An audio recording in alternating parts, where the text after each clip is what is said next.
This movie looks like madness on screen. Helicopters roaring over jungle treetops, napalm turning the sky orange, a river journey straight into insanity. But what happened behind the camera was even more terrifying. Today, you're getting 15 terrifying facts about Apocalypse Now, the war movie that nearly destroyed its own director. Once you know what really went on in the jungle, you'll never look at this film the same way again. Number 15. The movie was shot in a real war zone. Apocalypse Now wasn't filmed on a Hollywood backlot. It was shot in the Philippines, while the country was dealing with real conflict. The production borrowed helicopters from the Philippine military. In the middle of takes, those same choppers were sometimes called away to fight actual rebels. One moment they're staging the Ride of the Valkyries attack. The next, they're peeling off to go to war for real. Every day on set, the line between war movie and war zone was disturbingly thin. Number 14. A typhoon wiped out the sets. Partway through production, Typhoon Olga slammed into the Philippines.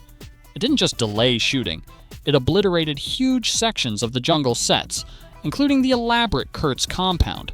Trees were uprooted, props were destroyed, and locations were turned into mud pits. The crew had to wait months while the area was rebuilt and dried out. The schedule, already fragile, blew apart. The storm didn't care how much the movie cost. It just tore through everything. Number 13. A few months of shooting turned into more than a year.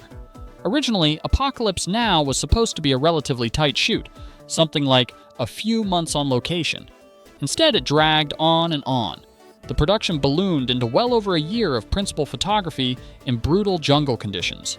What was meant to be a contained, difficult but doable job turned into an open-ended endurance test. Crew were stuck far from home, relationships frayed, tempers snapped, and the film's schedule became a kind of slow-motion disaster that nobody could stop. Number 12. Coppola mortgaged his house and winery to keep filming. When the budget exploded, the studio money wasn't enough. Director Francis Ford Coppola believed in the film so much, or was in so deep, that he personally financed massive chunks of it. He mortgaged his home and his Napa Valley winery to keep cameras rolling. If the movie failed, he didn't just risk bad reviews. He risked his family's financial future and the career he'd built off the Godfather films. Every extra day of shooting wasn't just stressful. It was another step closer to personal bankruptcy. Number 11. The director admitted he thought he was making a disaster. Coppola wasn't calmly steering a ship. He was publicly unraveling. During the Cannes press conference, he famously said the film wasn't just about Vietnam. It was Vietnam. We had access to too much money, too much equipment, and little by little, we went insane. He confessed he had no ending, no clear script, and thought the whole thing might be a massive, expensive failure. He later admitted to feeling suicidal during production, convinced the movie would destroy his reputation.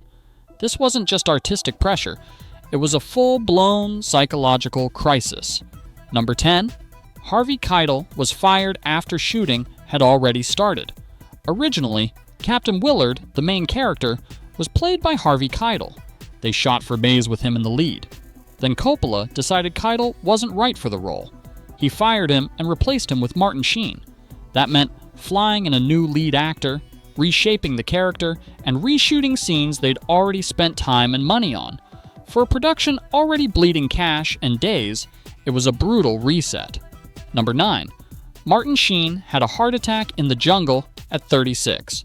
Martin Sheen was only 36 when his body gave out. The combination of heat, stress, alcohol, exhaustion, and the sheer intensity of the shoot caught up with him. He suffered a serious heart attack while filming in the jungle.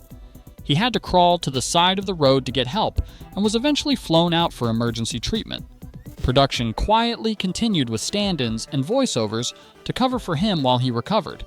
Coppola kept the severity of the incident under wraps, terrified the studio would shut the project down if they knew their lead had nearly died. Number 8. The opening hotel scene used Martin Sheen's real breakdown and blood. That iconic opening where Willard is drunk in his Saigon hotel room, a lot of that wasn't acting. Sheen was genuinely drunk during the shoot, and at one point, he smashed his hand into a mirror for real. The blood you see is his actual blood. His emotional meltdown, crying, flailing, collapsing, is a real psychological spiral captured on film. Coppola kept the cameras rolling while his lead actor self-destructed in front of him, then used that footage in the final cut. Number 7. Marlon Brando showed up overweight and unprepared. Marlon Brando was supposed to be the terrifying, lean, philosophical Colonel Kurtz. He arrived on set overweight, bald, and having barely read the script. He didn't know his lines, disagreed with the character, and refused to be shot in ways that exposed how different he looked from what had been planned. Coppola had to improvise. He dressed Brando in black, kept him in shadows, rewrote huge chunks of the ending, and shot hours of rambling improvisation just to piece together something usable. The climax of the movie, the entire Kurtz section, was rebuilt on the fly because its star didn't come prepared. Number 6. Dennis Hopper was so strung out he could barely get through scenes. Dennis Hopper plays the manic photojournalist near Kurtz's compound. That manic energy? It wasn't just a performance. Hopper was reportedly heavily into drugs during the shoot. Remembering lines was a struggle. His unpredictable behavior caused delays and tension, especially with Brando, who had no patience for the chaos. The result on screen is electric. Behind the scenes, it made an already unstable set even more volatile. Number 5. A real animal sacrifice was filmed and used in the movie. The ritual slaughter of the water buffalo, carabao, near the end of the film wasn't a prop or special effect. It was a real animal sacrifice performed by local tribespeople. Coppola arranged to film an actual ritual killing they were going to do anyway and cut it into the movie, cross-cutting it with Kurtz's death. What you see is real blood, a real animal dying on camera. It adds a horrifying realism to the ending, but it also meant the film captured an actual killing as part of its imagery. Number 4.